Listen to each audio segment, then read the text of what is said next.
Good morning, Lucy. Is now a good time to talk? Hey, Betty. Good morning. Sure thing. What's up? It's about Frank. Has he been busy lately or something? I wouldn't say so. He's home from work at the same time as always. Is he tired then? Not really. He just seems like his same old self to me. Why do you ask? Lucy, you are keeping my son satisfied by fulfilling your womanly duties to him, aren't you? You know, in the bedroom. Well, we do sleep in the same bed.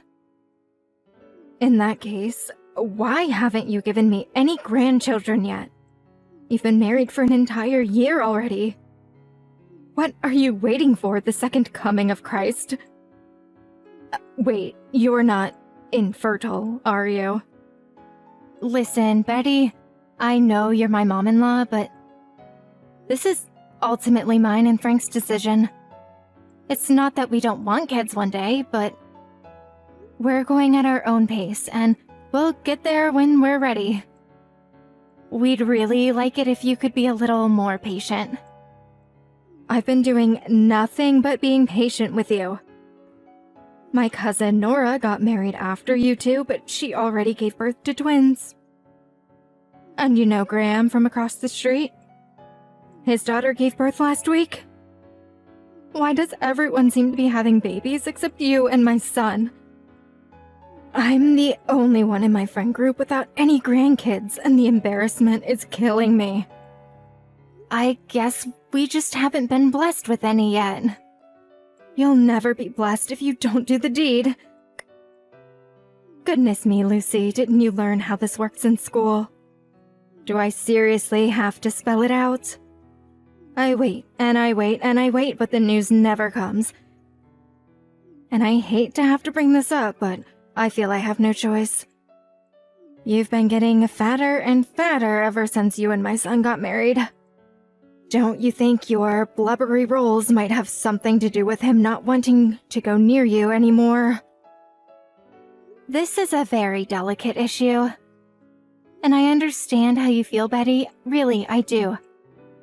We are thinking about it, we just haven't made our minds up yet. We'd really appreciate if you could give us some more time. I know it's delicate, dear. Do you think I enjoy talking about this? The reason I brought it up is precisely because I have been waiting, but you've made no progress. Be honest, are you infertile? How is it possible that you can't be pregnant after an entire year of marriage? There must be something going on. I get checked at my gynecologist every year. He says everything's in working order. I wonder, could it really be? I just can't believe you haven't given me any grandchildren yet. Me and Frank would love to have kids one day. Believe me, Betty. It's something we've always talked about. But it's also not a decision to be taken lightly. So with all due respect, please understand that and let us decide at our own pace. Would it really kill you to say, "Okay, we'll do our best"? You can see how worried I am. Put an old dear's mind at rest, why don't ya? Of course we plan on doing our best. Plan on? Pfft. Don't forget your position in this family, young lady. You're a stay-at-home housewife. I work part-time. What as? A part-time stay-at-home housewife? I can't think of a better way to describe you, actually. How is it that you hardly ever have to work, and yet you still can't even fulfill your basic responsibilities as a woman? Back in my day, women got divorced on the spot if they showed any resistance to being a mother. The world's gone to the dogs, I tell ya. It's time you knew your place, young lady. Understood. Don't worry, I'll be passing the message on to my son. I'll have you eating for two before you know what's hit you. What's a baker without any buns in the oven? Get to work. Hey, Betty. The peaches just arrived. Thanks a bunch. I'm glad to hear they made it safely. I went out of my way to have them sent over from the most respected peach farmer in America. They cost more than $10 each. Wow, these are some luxurious peaches. I didn't even know they got that expensive. We're really grateful. Thank you. Frank loves peaches. He'll be over the moon when he sees them. Make sure you eat your fill, too. I'm looking forward to hearing all about what you think of them. Betty, I'm really sorry, but I'm allergic to peaches. Always have been. I can't eat these. Uh-huh. Really? I didn't know that. Yep, but that doesn't mean I'm any less grateful. It really means a lot that you went out of your way to send us something so special. Frank can have my half, and I just know he's gonna love them. But they really are the most exquisite peaches you'll ever have the privilege of eating. Would it really hurt you to try one? Go on, just take a teeny-weeny little bite. Sorry, but I really can't. My allergy is pretty severe. Even just one bite would have me break out in rashes all over my body. Don't be silly, that's probably only from eating cheap, low-quality peaches. There's no way you've eaten anything this high quality before. Luxury could never be bad for you. Go on, just take a little bite. Anyway, even if you did have a reaction, what's the harm in a little rash? I bet you've never collapsed or gone into shock, have you? Well, I've never had anything that extreme, but aside from the hive-like rashes that break out all over my body, I also get super itchy. I haven't had an outbreak since I was a kid, but they're so uncomfortable. I remember the feeling like it was yesterday. Oh, stop being such a drama queen, you'll be fine. You're missing out on the chance of a lifetime if you don't try one. They're the sweetest, most succulent, most exquisite peaches you'll ever sink your teeth into. You absolutely have to try them. I appreciate the sentiment, but I'm sorry, I just can't. The thought alone scares me. I'm gonna have to pass. I see how it is. It's very clear how much I want you to try one. But you're dead set on refusing me, aren't you? To think you won't even take a little bite. You know, Lucy, it's considered good manners to eat things given to you by your superiors, even if they're things you don't like. They say your boss came into work with some cakes she made. I bet you'd eat one even if you didn't really like the look of them out of politeness, wouldn't you? Which only makes your refusal of my supreme kindness and boundless generosity even more despicable. I am your mother-in-law, young lady. This isn't about me not liking peaches. It's about me being severely allergic and coming out in whole body rashes when I eat them. That said, no, I wouldn't. I'm not gonna eat something I don't want to eat just because the person who gave me it happens to be above me on the social ladder, professionally or otherwise. You have an answer for everything, don't you? You think you're so clever. Is defying me a hobby of yours? Are you going out of your way to annoy me as much as possible?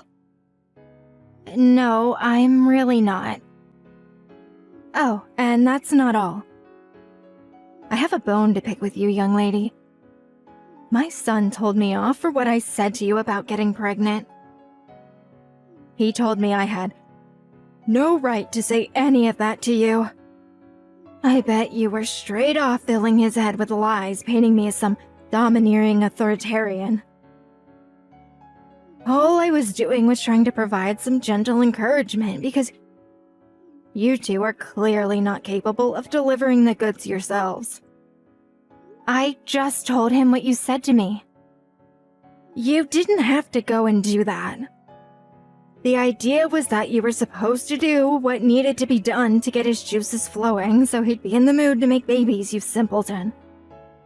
Why did my son have to marry the most thick-headed woman on the planet? You should know that all of our relatives will be at my uncle's wake next week. The thought of inviting such a tactless dullard to such an important family event is so terrifying it keeps me awake at night. I keep having these premonitions where you put your foot in the most awkward, embarrassing way and make me look like a fool in front of the whole family. Don't worry, I'll be careful not to cause you any problems. I hope that's true. Forget it, I'm wasting my breath. It's obvious by now that everything I say to you goes in one ear and straight out the other. Just see to it that you don't do anything that affects my stellar reputation in this family. Or they'll be hell to pay. Lucy, what's going on? Why would you go home all of a sudden when my mom's in such a bad way? Because your mom collapsed. What kind of reason is that? Wait, is this because she said all those things to you recently? Look, I guess she can come across as too direct and lack delicacy sometimes. But surely you can see how going home when everyone's running around in a panic trying to get her help is crossing the line? Are you at the hospital now? Yeah, she's receiving treatment as we speak. They still don't know what caused it, though. It was all her fault. Huh? What? Are you seriously saying it's my mom's own fault she collapsed? How can you say that with such confidence? No way. This doesn't add up. What did you do that made my mom start foaming at the mouth and collapse all of a sudden? She was unconscious, goddammit! I didn't do anything. She drank the coffee that was intended for me. There must have been washing detergent or something else not meant for human consumption in it. What? That coffee was meant as a malicious prank to embarrass me in front of the entire family. I noticed the weirdest smell just as I went to drink it. So I swapped it for her coffee while she wasn't looking. That's when she started foaming at the mouth and collapsed, right? I'm well within my rights to be pissed off when someone tries to poison me, Frank. I'm lucky I noticed it before she got her way. Because it would have been me lying in that hospital bed if she did. Is this for real? Yes. I can prove it.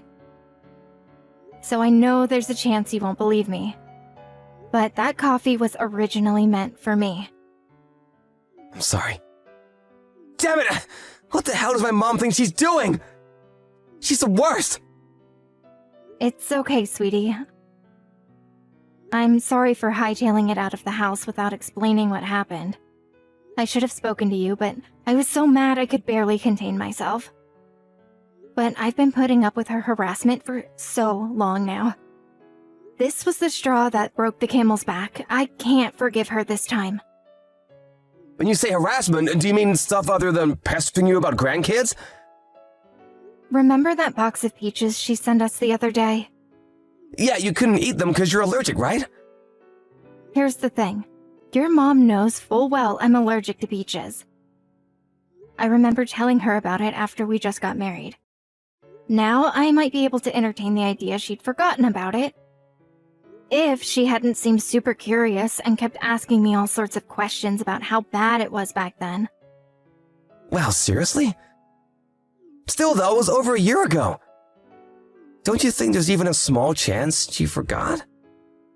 Maybe. Just maybe I would if this was the first time she'd done it. But a few months back, she sent us that box of souvenirs full of candy with peach extract in it.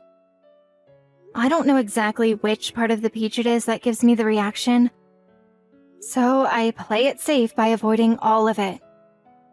But it seems like she's sending everything she possibly can to try and make me have a flare-up. I told her back then I can't eat stuff with peach in it. So it's impossible for me to believe it's a coincidence. Oh my god, I'm so sorry, Lucy. I should never have gone through any of this. I had no idea at all. To think this was going on under my nose this whole time. Gah! Don't apologize, Frank. I'm at fault here too. I should have told you. It's just that I didn't want to rock the boat with her being your mom and all, so I figured it'd be best to keep my head down. I know that was stupid now. Keeping it all bottled up inside did nothing but stress me out. I'm sorry to say this, but there's no hope of me ever getting on with your mom. Me and her are done. Don't apologize, babe. But my mom's the one in the wrong here. She should have never treated you like she did. I'm amazed you managed to tolerate her for so long. I mean, Jesus! She even went as far as trying to poison you. Who knows what could have happened if that went wrong? You could have died for all she knew. Who the hell puts washing detergent in someone's coffee? She deserves everything that happens to her. Thank you so much for believing me, Frank. But what should I do? It just dawned on me that she might try saying it was me who put the washing detergent in her drink. Don't worry about that. I'm gonna have the coffee pot tested by a professional. I'll also let the rest of the family know what's going on in advance, so no one believes her lies if she starts pointing the finger. I'm so sorry I doubted you, babe, even if it was just for a second. You don't have a thing to worry about now, because I got your back. I'm gonna protect you no matter what. Lucy, are you there? It'll finally be time for me to leave the hospital tomorrow. But you haven't been to visit me a single time. My son's just as bad. He's ignoring all my messages for some reason. Care to explain yourselves? Hey, Betty, I decided I want nothing more to do with you. Frank feels the same way.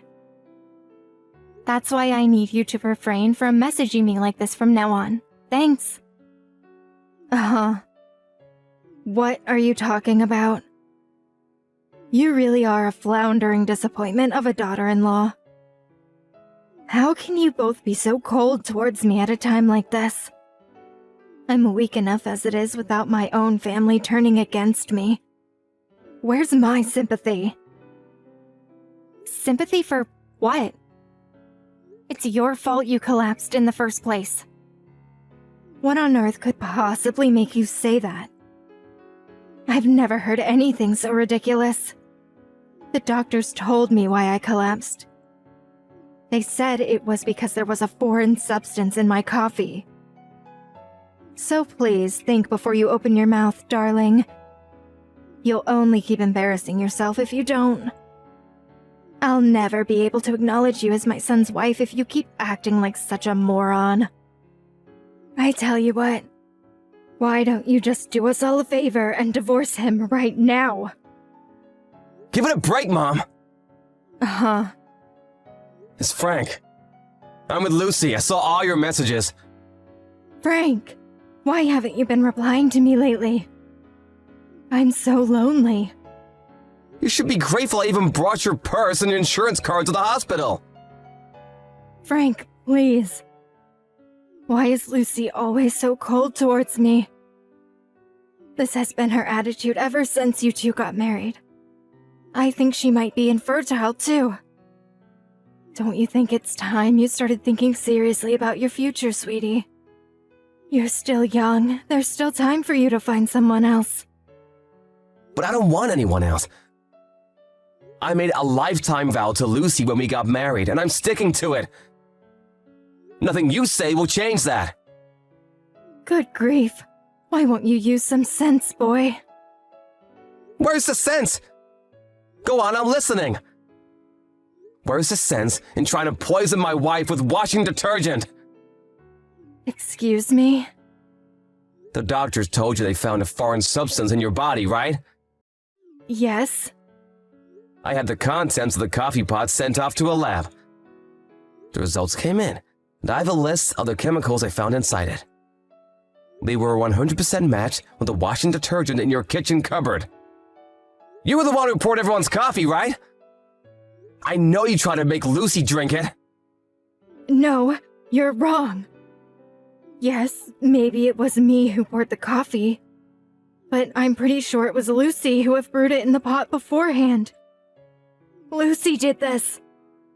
Think about it, son. I'm the one lying in a hospital bed here. Why would I poison myself? I know it might be hard to accept, but your wife is the only person who could be behind this. I asked all of our relatives who came to the wake, and luckily there were several witnesses. Well, Lucy got up to go and brew the coffee. You stopped her and insisted you'd do it instead. Really? I'm certain that's not how it happened. Are you sure these witnesses of yours don't just have bad memories? You kept forcing Lucy to do chores that day, didn't you? She was visibly exhausted, but you just demanded more of her. One of our relatives felt bad for her and offered to help. But you told him to sit down and relax because Lucy would be taking care of everything around the house for the day. That's why they thought it was weird when you made an exception to go out of your way to stop her brewing the coffee and insisted on doing it yourself. You should know that there were several witnesses. Even if, for argument's sake, all that were true, why would I poison myself by drinking my own washing detergent-laced coffee? I collapsed while foaming at the mouth, for crying out loud. That's because Lucy noticed you're up to something and swapped your cups while you weren't looking. She did what? Still, she wouldn't have guessed in a million years you're trying to poison her with freaking washing detergent. No matter how you look at it, this is 100% your fault, and you got what you deserved. I don't think you need me to tell you how dangerous what you did was after you collapsed and got put in hospital. But you don't know how Lucy would have reacted to that stuff. You could have killed my wife for all you knew. We'll be well within our rights to report you to the cops. Frank, please hold on a second. Hear me out, okay? I only wanted to give her a little fright, that was all. You finally admitted then. I'm sorry. That's not me you should be apologizing to. Besides, no amount of apologizing will take back what you did. We'll never forgive you for as long as we live. Please, darling, I said I'm sorry. I never thought it would turn into such a big drama. What else was I supposed to do? That girl never listens to a word I say. I was just trying to instill some discipline in her is all. Just be quiet. There's no excuse for what you did. You disgust me. I never want to see you again. I'm grateful for you raising me, but you need to leave us alone from now on. You can keep my inheritance. I don't want it. Frank, please wait. I'm begging you, please forgive me. I'm so sorry. I was full of regret over what I did when I woke up in this hospital bed. Frank's driving now. He can't reply anymore. Lucy? Driving? Are you outside? Yep, we just went to collect the results on the coffee pot contents from the lab. Do you think maybe there's a chance you could come and see me at the hospital on your way back? I want to apologize to you in person. Please stop saying you never want to see me again. You have no idea how much it hurts. We wouldn't come to the hospital if you paid us. Lucy, please. I'm so sorry. I mean it. I've never been this sorry about anything in my life. I've always known you don't like me. You did nothing but send us food you know I can't eat ever since we got married. You say the nastiest, most hurtful things to me when Frank's not around. Anyone else would have probably ended the relationship then and there. But for some reason, I thought it was possible for us to get along somehow. And I thought that if I just stuck at it, things would work out in the end. My Frank's been spending all his time with you ever since you got married. You stole my son away from me. I've been so lonely. The only reason I urged you to have children so passionately was because being surrounded by so many happy families made me feel so acutely aware of how the clock's always ticking. And I didn't want you to wait until it was too late. But I realize that was wrong now.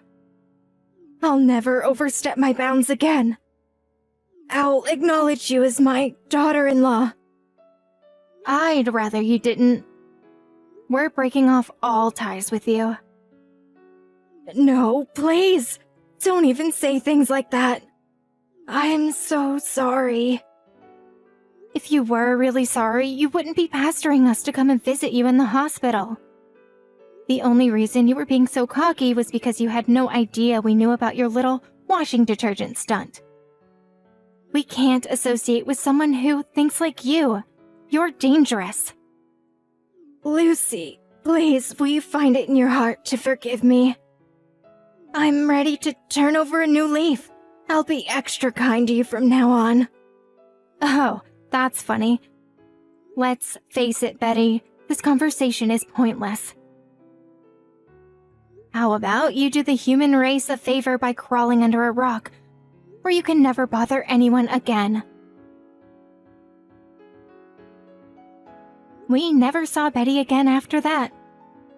But not knowing when to give up, she tried spreading lies about me being the culprit behind her poisoning amongst the family when she got discharged from the hospital. Thankfully, since Frank saw it coming and prepared them all in advance, it backfired miserably and she became the target of a torrent of ruthless criticism. She became completely alienated, and now she's living out her retirement in loneliness and isolation. Between the shock of being disowned by her beloved son and her entire family finding out that she tried poisoning me with washing detergent, her spirit was broken, and she stopped leaving the house almost entirely. She was sighted by a neighbor who also happens to be my friend lately. Apparently, she looked like she'd aged about 10 years since she last saw her. And she looked so run down and worn out by life that my friend wasn't even sure it was her at first. Even still, I don't feel an ounce of sympathy for her. She really did deserve everything that happened to her. We moved far, far away just to make extra sure we'd never see the mother-in-law from hell again. And we're currently enjoying life in the new house we bought. Half a year after she collapsed, I finally fell pregnant. And now we're making preparations for our son to be born. We didn't tell her back when she was sticking her nose in because we didn't feel like it was her business.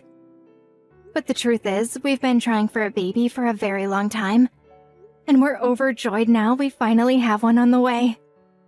I just know that if she was still in our lives, I'd never hear the end of the correct way to be pregnant or the correct way to raise a baby boy. It wasn't plain sailing, and we rode out our fair share of rough seas to get here. But after cutting all ties with Betty, we've never been happier. My priority now is building a happy household full of love and warmth with my amazing, supportive husband and the baby boy we've got on the way.